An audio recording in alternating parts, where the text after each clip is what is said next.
Robert Procopio was raised in a good home with his father and mother both being there.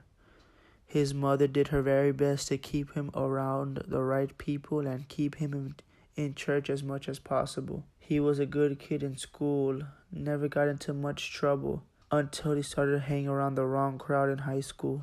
He would hang out with this wrong crowd every day, and he would pick up bad habits because they were doing them as well. He was pressured into doing things he never thought that he would do before.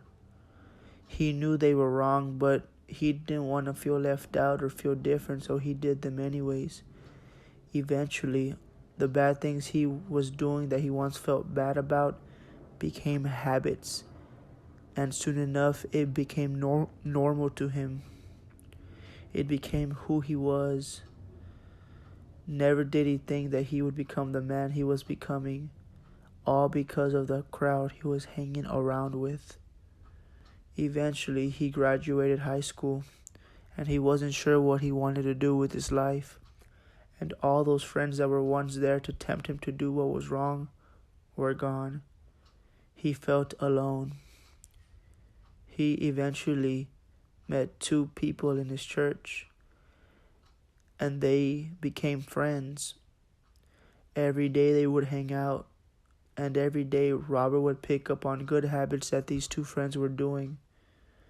The two friends pursued Robert, and they wanted to become his very best friend. It's crazy how the little things that the two friends would do, Robert would copy them.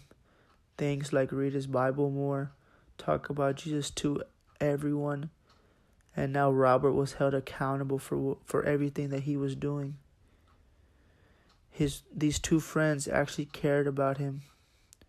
They wanted what was best for him, and they weren't afraid to tell him whenever Robert was doing something wrong or dumb. Robert was completely changed again, and the only thing different was the crowd he was hanging around with.